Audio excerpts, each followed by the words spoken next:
time for the King's Court, the Nashua Telegraph's sports podcast featuring Tom King. And welcome back. It's King's Court, and we are back to debate, deflate, gate. It's too many eights. Making me hungry here.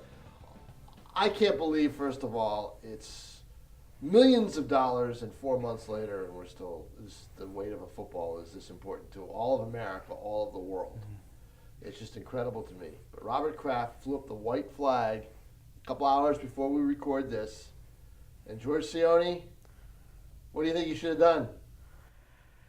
I think he should have went nuclear. But that being said, there have been plenty of reports over the past weekend saying that he's having backroom, meetings with Goodell or NFL officials, probably other owners.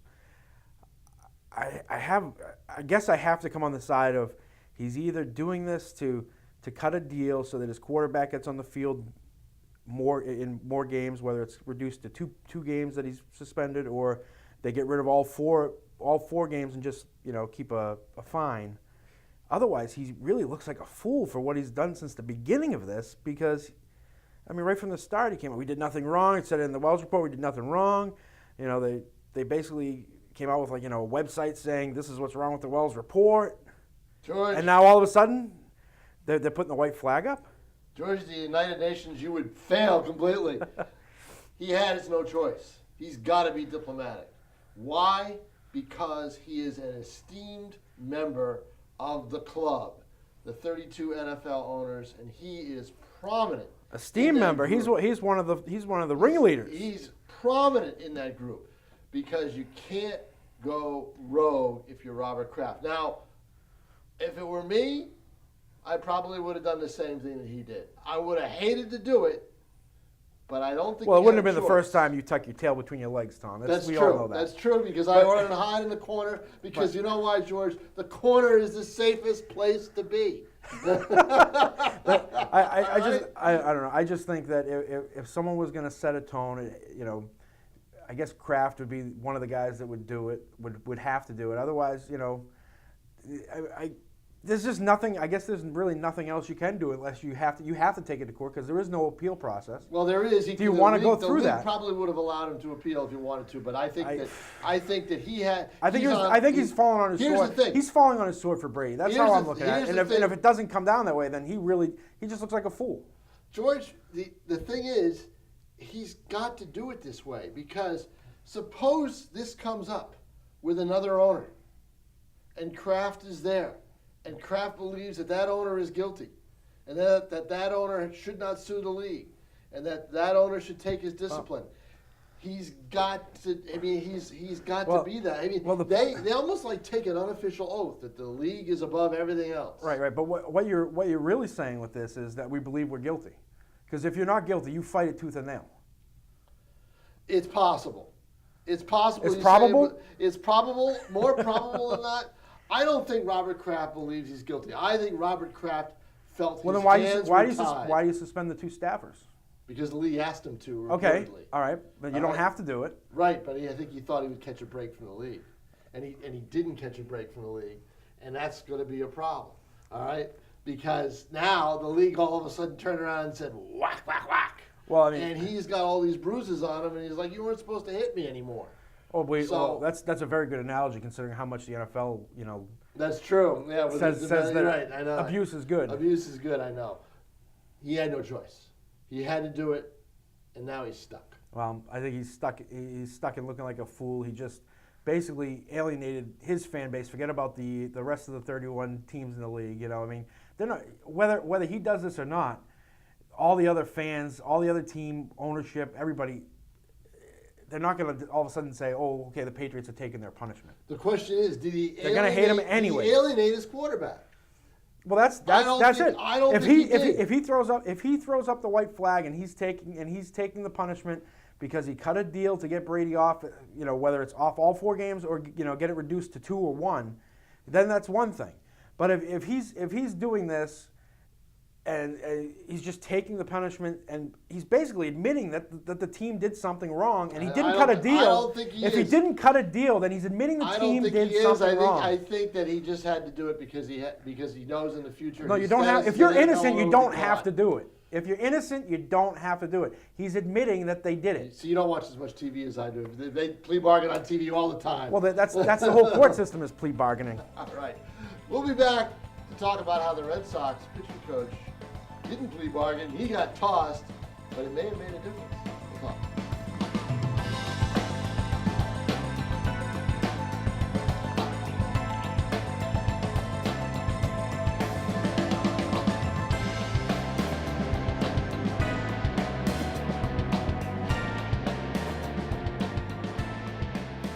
Well, the Red Sox are our next topic, George Sione, and their pitching coach did not deflate the baseballs, but he got blamed for a lot of stuff. But you know what? What is it about a pitching coach? How much effect does he have? Because all of a sudden, these Red Sox starters with the new guy are doing great. What's going on? I honestly don't know how much of a difference a pitching coach can have, especially you get to that level. I mean, I guess when you're one of those guys that just like the mind is totally imploded, you need somebody that's gonna like coach you through it, go over mechanics all over again. Kind of like me on a daily basis. Yeah, basically. Right. I mean, but I just for the Red Sox especially, I never understood how much of an impact a pitching coach would have when your manager is like one of the best pitching coaches ever, and Right. what else do you do as a manager, especially in the American League? Like you figure he would have been working with the pitchers all along as well. My guess is he probably was. But where did they reach this conclusion that the pitching coach had to go? Was it just because of the numbers, or was there something else there? Because Maybe. obviously the numbers have changed, at least so far. So something has been done. Maybe it was just a chemistry thing with them. Maybe the personalities didn't mesh with whoever the pitching coach was. Well, I mean, that could have been something as simple as that. You They know, just didn't like the guy, I'd or argue Farrell didn't think. I'd it's not argue that working because out. I like to argue with you. But the thing is the chemistry was fine 2 years ago when they won it all. Yeah. But there's only one or two pitchers left from that staff that's on that staff now. Yeah. So maybe that is a difference. But Hey, there's no debate. maybe he was like maybe Buchholz really liked him and they said, okay, well obviously it ain't working with Buchholz. Let's get rid of this guy now. Well, something was wrong, and they maybe seem to have fixed it, but now they can't hit. Yeah. So this is a strange game, and I just think that I still feel, George, that over time this team is going to develop into a good team. It's so early. Everybody gets excited. Who's in first place? Who cares? Yeah. It's mid-May, for crying out loud. We're at Memorial Day. Big deal. Tell me when we're at August 1st. Yeah, well, There's more. If you took that approach, then the year that they collapsed with the chicken and beer at the end, boy, a couple of those games at the beginning of the season might have helped out. They could have squeaked into the playoffs. I'm not saying they're not important, but what I'm saying is that the record, even though if it's not that good, it can get better. There's no time to panic. Well, in the division they're in, I mean, it's back to the AL least as far as I'm concerned. That is an awful division. It's gotten worse. I still think Baltimore might be the best team in the division. The Red Sox can get a wild card, although I thought Toronto at the beginning of the year would have had it. But the Red Sox had a road trip where they beat R.A. Dickey, they beat Oakland's best pitcher, they beat King Felix, but then they couldn't beat anybody with a 5.0 ER, earned run average or more, which is inexplicable. We'll stay on the West Coast for a second. Doc Rivers, everybody's favorite coach around here because of how he was with the Celtics. Yeah. Everybody loved Doc Rivers. Doc Rivers, the coach, no problem. Doc Rivers, the GM, get him out of town. What the heck happened with the Clippers? Well, what's funny is I no depth. I was reading reports, and when he first took that job, I'm looking back at some of the stories and quotes from him like, "Oh boy, I don't know what I'm going to do with this roster. This is an awful roster." He had one of the best starting rosters in basketball, so I don't know what the heck he was talking. I don't know what he sees as a GM. If he doesn't think he could win with them. He's got his kid on his team, I know that. Everybody's going to point to that out in L.A. If they really cared, if this was New York or Boston and this happened, oh, boy.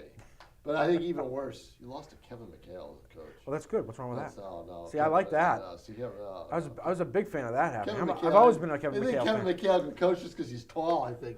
I don't know. I think he did a pretty good coaching job. Well, obviously, Coach Doc. And just before the playoffs too, I think people were gunning for his head, like in the Houston area. They wanted him out of there. And then look what he's done with the team. They did, because last year he got ousted in the early rounds against Portland, and now he's got a chance to go to the NBA Finals. Let's pick it. Houston is going to go up against Golden State. I still like the Warriors. Yeah, I mean, I still do. I mean, obviously, I just said how much I enjoy Kevin McHale. I'm a fan of his from when he played, and I think he's a pretty good coach. But whatever. But I just the Warriors are stacked. I don't know. I They can't can shoot. Yeah, I just They can't. keep shooting, they'll be fine. Steph Curry's unbelievable. Isn't he something else? Everybody wonders why the MVP to him. That's Yeah, why. exactly. Let's do the other one real quick. Atlanta, Cleveland. I'm taking I say Atlanta. Cleveland. I'll say Cleveland. I'm taking Atlanta. I'm Okay. gonna take the upset. All right, we'll see. We'll see. NBA playoffs next week. We'll talk more NHL. Thanks, George. And George, please don't post any more pictures on Facebook of you at the gym. It's awful. It's not motivational. Please. Be back with Joe Marcellina and the local look.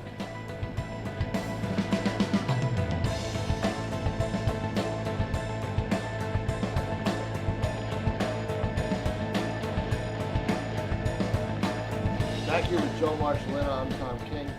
It's the local segment, and there's a lot to talk about. There'll be even more to talk about, I think, in the next week or two as we get closer to the postseason, and the track meets are in another couple of weeks, so we'll preview those next week. But for now, you saw the game that we previewed last week, Girton and Bedford, and I guess we have to give Brian O'Reilly a little bit of credit because he predicted that it wasn't going to be close. And it wasn't. It was least a the funny final game. score. It was a funny game. And first, the thing I want to mention is the atmosphere of that game was phenomenal. That crowd looked like a football crowd. I don't know if you saw any pictures or anything from it. The stands were full. Right. Bedford scored its first goal, and the cheer that went up was just it was unlike anything I've seen at any game that isn't a playoff or a football game. For a regular season lacrosse game, it was a fantastic crowd.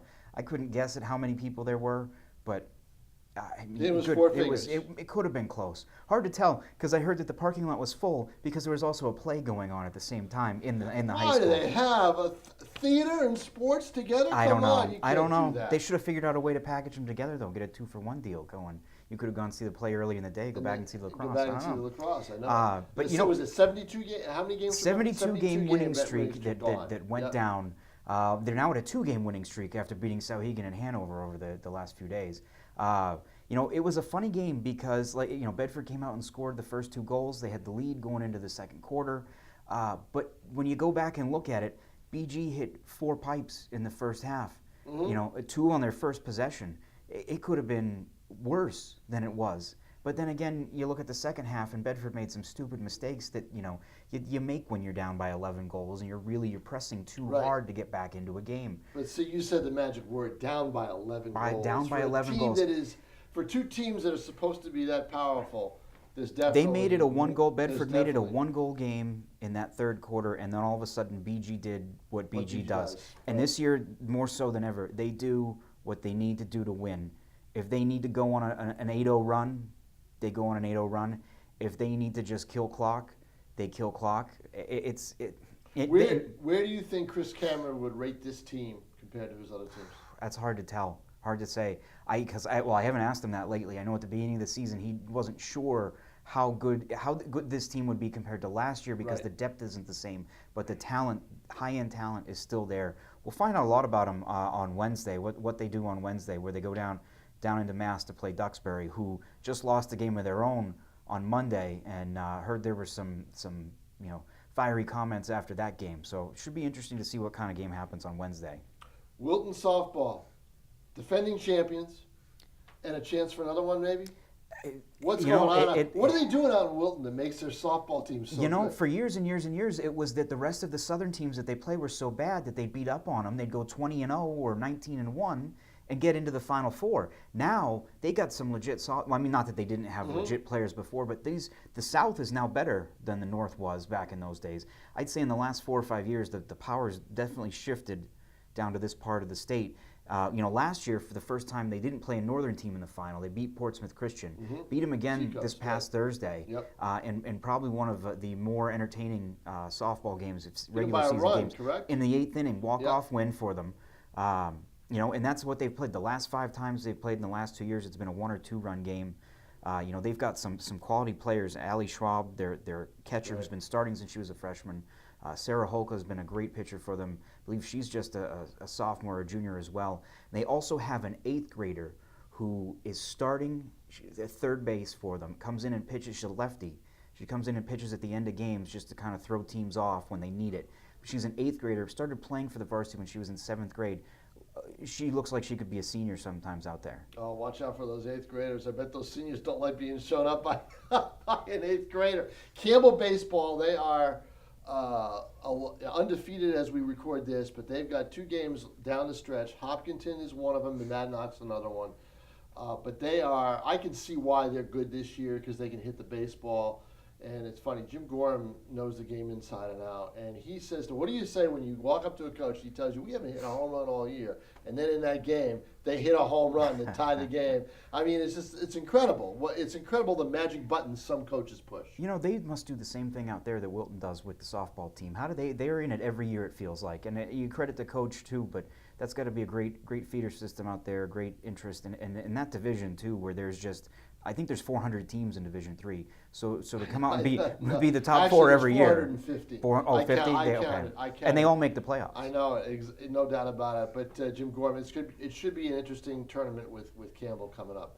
And we'll have some more local stuff. Next week we'll preview the track meets. That's it. Joe Marshallana, thank you. I want to thank George Sione. And we'll be back next week with more.